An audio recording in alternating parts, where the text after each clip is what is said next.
Ng resume si sir. Ano po ba okay na? Naku, may operation ka idol ah. Oo nga po sir. Basag yung ano mo idol, tibia bone mo, tsaka fibula. Okay. Kaka-x-ray lang po niyan kahapon sir. Putol.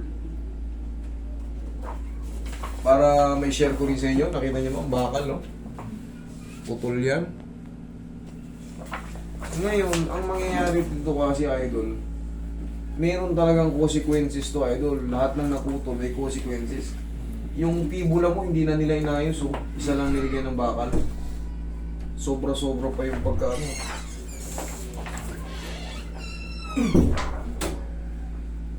Yan sir yung sa... Hmm. Matanong ko lang, bakit ka nagkaroon ng ganito? Ano po? Aksidente sa motor. Aksidente. sa motor. Yung isang fibula mo kasi, itong fibula mo rito, kumbaga hinayaan na lang mag-ilom. Oo po. Hinayaan na lang mag-ilom. Kaso, ito kasi, pag natabig mo yan or napapagod siya sa, ayan o, ang laki ng angat. Pag yan kasi medyo, kahit matabig lang ng konti, magre-react yan yung mga muscle mo. Kahit dito lang siya, kahit yan, pati dito sa mga ano, yung sa mga boundaryhan ng joint, yung kapitan ano, magagamit yan dito mo. Yun nga sir. Tama ba ako? Tama Oo. sir. Tama ako, di ba? Yung sa mismong fracture sir. Hindi wala dun, na siya. dun. Oo, dito na siya yung...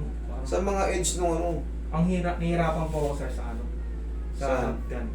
opo, Yung kasi, pag-akyat dun sa... alam mo kung bakit? Itong mga ganito, ang laking bagay yan. Yan, nakaangat na yan. Ito yung siwang, oh.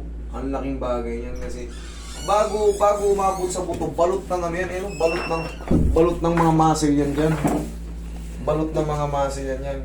Kaya ngayon, pagka na-damage yan, pag may mga maling kilos, yung maninipis na nerve na yan, tapos yung mga muscle strap, tatamaan siya. Ngayon, magtataka ka, dito yung fracture, bakit? Parang dito yung masakit. Siyempre, saan ba yung nakakapit yung dulo? Pagka kasi nag-workout tayo, kung mapapansin mo, ito, di ba? Dito, sample na lang dito. Pag ginaganyan ko to, ginagalaw ko to, tingnan mo, dito sa pinaka-joint ng ano. Pag napapagod yung dito nyo, pinagod nyo to. Pati dito masakit. Ganon din sa paa. Pinipilit natin maglakad, kaso may injury tayo eh. Basag yung buto natin before. Talaga kailangan talaga yung full heal. Ayun, Ngayon, 7 months po yan sir. Kahapon lang po yung in-x-ray. 7 months full healed na rin yan. 3 to 6 months kasi, double fracture ka, proximal bone, tsaka yung mga iba pang mga ano.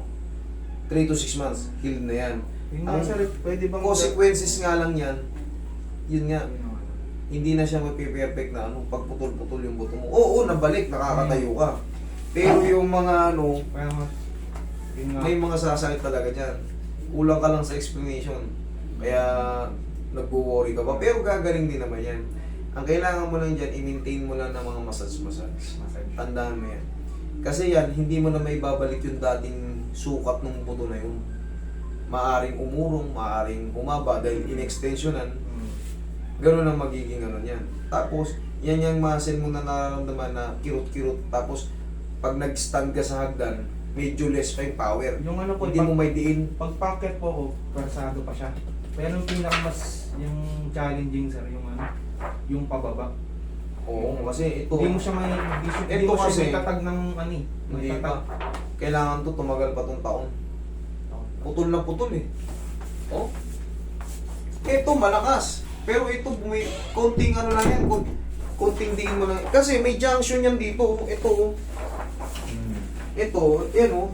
Pag gumalaw ka, pag tumapa ka ng ano, gumaganyan yan, didiin to, basag yung ganito mo. Iyan ang sinasabi, kaya challenging pag nagkaroon ng yung impact na pababa or pataas, magre-react yan dyan. Tapos yung mga muscle strap mo ito, sasakit siya mga ganyan-ganyan mo.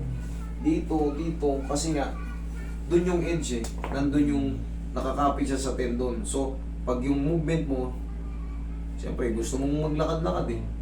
Pag napagod ka, masakit. Pwede ba, yung may pinaka-konti dito sir, tapos pag ganun, tapos pag ganun. Gumaganon, Paano pag ganun po? masakit. Oo, pero pag ano mo yan, pag itatatag mo siya, Oo. pag nakaganon siya, medyo may konting pain. Huwag mo munang pakapwersa ng ganun, idol. Medyo sakto pa lang nag-heal yung buto mo. Kailangan nga taon pa yan eh. Dalawa kasing putol eh. Talagang meron talagang, yun nga, may consequences ka nga abutin. Bakit?